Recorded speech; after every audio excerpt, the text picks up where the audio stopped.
Então, dando início à nossa primeira aula de gestão de processos em gestão pública.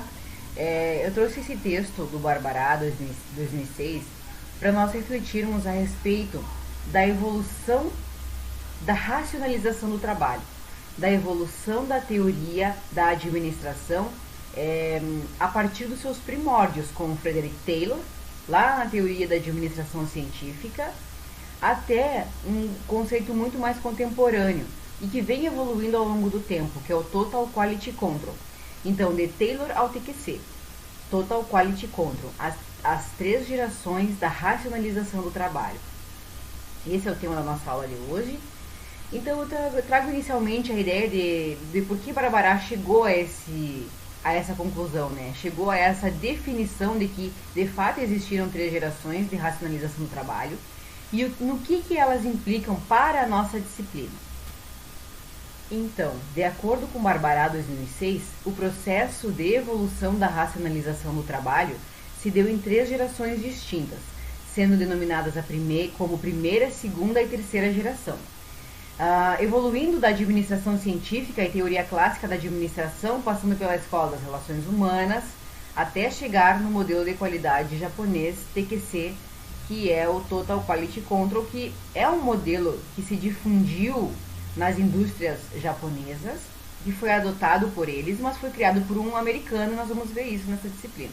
Então vejamos do que trata cada uma das gerações propostas pelo autor, pelo Barbará 2006, que é o autor, que é desse livro aqui que eu já mostrei para vocês, que a cada aula, eu estou escaneando o livro e disponibilizando o capítulo referente a cada aula para vocês. Está desde o primeiro dia da segunda aula, no caso, né, da aula número 2. Eu realmente preciso até comentar com vocês que eu demorei um pouco para fazer essas videoaulas, não em função das próprias videoaulas, mas em função do ajuste, né, do software. Depois eu faço uma edição no vídeo para deixar ele o mais curto possível, tirar coisas que não são tão necessárias, que às vezes eu vou falando, me empolgando e acabo... demora mais tempo e não tem tanta necessidade. Então por isso eu demorei um pouco mais, até eu ajustar a forma de gravar com o editor de vídeo e postar. Isso deu bastante trabalho. Então por isso eu queria pedir desculpas para vocês de por que eu estou postando a videoaula agora. O material já está lá, já está o capítulo do livro. Também tem um vídeo ali que traz uma reflexão. Mas claro que essa aula, ela é super pertinente, essa videoaula, ela é muito importante para que vocês possam, às vezes não tem tempo de ler o livro, às vezes lê, mas fica com dúvidas. Nós vamos dar um foco de fato que tem a nossa disciplina de gestão de processos dentro do contexto desse capítulo do livro. Então, na primeira geração, o Barbará nos apresenta dois dos principais autores da teoria clássica da administração, que é o Frederick Taylor. Só relembrando um pouquinho, né, pessoal, então. Foi ele que notou que os processos, que as atividades dentro de uma indústria podiam melhorar, podiam ser mais eficientes, podiam ser mais eficazes. E ele percebeu isso através de um processo de observação mesmo. Ele trabalhava numa indústria onde ele começou, até coloquei ali, ó, ele foi um engenheiro mecânico americano, estadunidense. Ele trabalhou como técnico em mecânica e operário e formou-se engenheiro mecânico, estudando à noite. E todo esse processo de estudo dele, ele era um curioso, ele estava sempre tentando melhorar, sempre tentando, sugerindo inovações, sugerindo coisas sugerindo alternativas de melhoramento para os processos dentro da indústria, para otimizar, para que a indústria pudesse produzir mais em menos tempo. Ele tinha essa ótica, ele tinha essa visão e era uma coisa muito dele. Só que ele não só percebeu, como ele sistematizou, ele escreveu, ele passou para o papel todas essas ideias dele. Então, aí, em Frederick Taylor, lá em 1903, ele lançou o livro ali, eu coloquei que ele escreveu. Ele lançou o livro Os Princípios da Administração Científica em 1911, mas já em 1896 ele já trabalhava e ele já tinha anotações com relação a esses processos dentro das organizações, a atividade da mão de obra, ele percebia como que cada funcionário reagia, se tinha um estímulo monetário ou não, se isso influenciava ou não, o tempo despejado em cada processo, em cada atividade, ele já percebia que podia ser otimizado de alguma forma, então ele começou a perceber esses sinais de administração que nós entendemos hoje enquanto administração, enquanto gestão. Ele que começou a escrever e começou a sistematizar toda essa ideia que nós temos hoje por administração. Então, ele escreveu, né, o livro Os Princípios da Administração Científica, em 1911, é considerado o pai da administração, por propor a utilização de métodos científicos cartesianos na administração de empresas.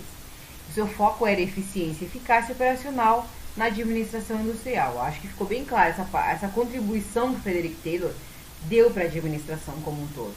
E isso é extremamente importante na nossa disciplina de gestão de processos, porque de fato ele começou a investigar os processos que eram desenvolvidos dentro da organização e percebeu que melhorando esses processos, melhorando a capacidade produtiva da mão de obra, ele melhoraria a eficiência e a eficácia das organizações.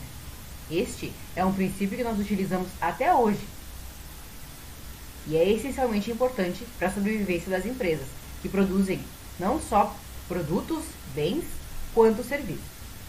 Nós temos também, na primeira geração, como Henri Fayol. É Henri porque ele era francês.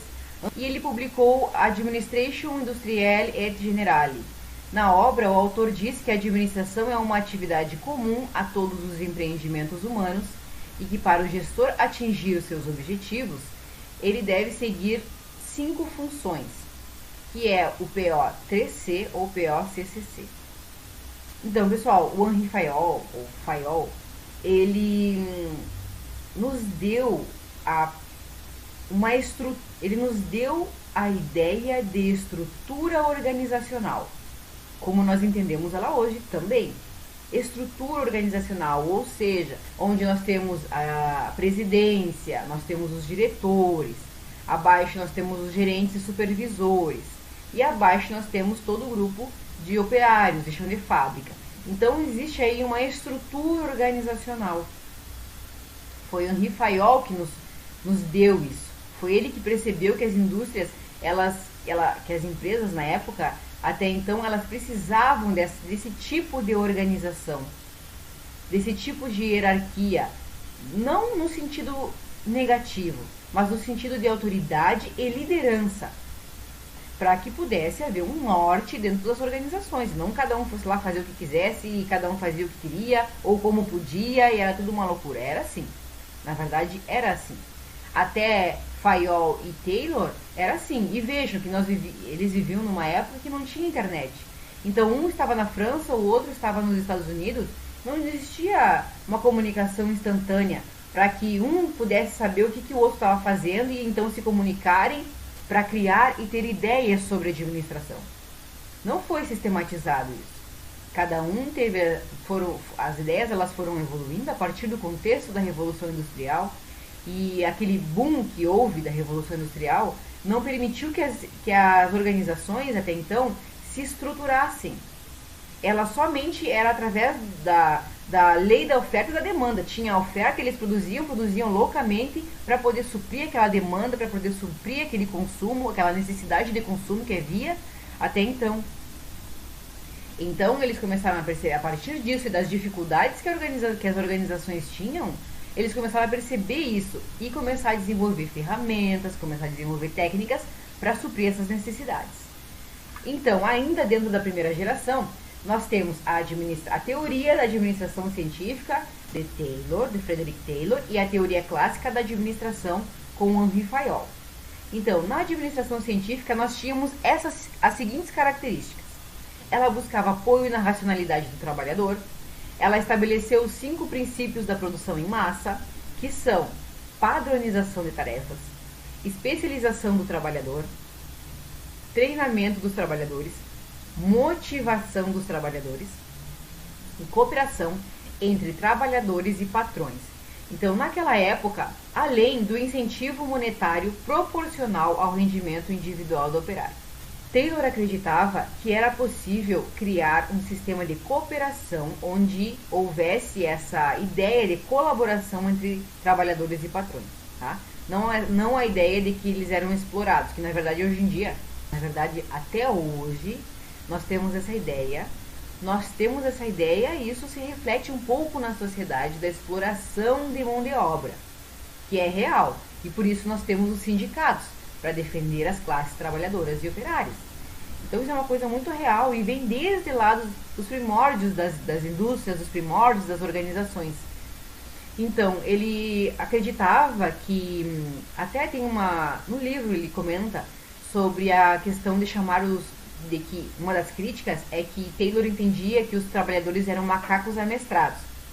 Então, o autor ele traz essa ideia porque justamente isso é uma grande crítica desse princípio da produção em massa, de que era como se ele quisesse moldar os trabalhadores para que eles produzissem muito, produzissem cada vez mais, e isso só beneficiaria os patrões. Então tinha que ter esse equilíbrio.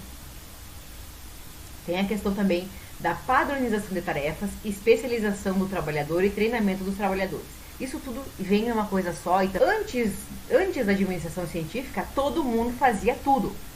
Ou seja, todo mundo, por exemplo, dando o exemplo da indústria de Ford, todo mundo pintava carro, todo mundo fazia parte elétrica, todo mundo fazia lataria, todo mundo fazia a parte de forração de banco, estofamento, todo mundo fazia tudo, todas as etapas do processo de construção e fabricação de um automóvel. O que foi percebido a partir da administração científica?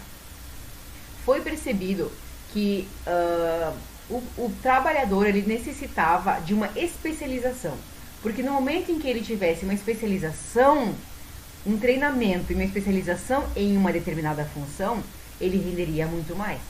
Porque aí ele ia, é aquela velha máxima, né? Ele ia só apertar parafuso, ele ia só pintar um automóvel, ele ia só, em vez de fazer de tudo um pouco, ele ia somente pintar o automóvel, ele ia somente fazer estofamento, ele ia somente fazer a lataria.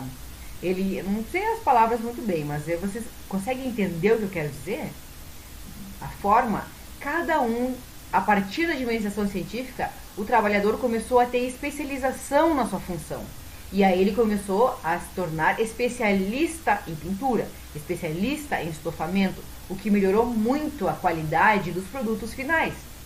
E também otimizou o processo, porque no momento em que eu só faço uma atividade específica, eu me torno especialista e eu vou melhorando o processo à medida que o tempo vai evoluindo.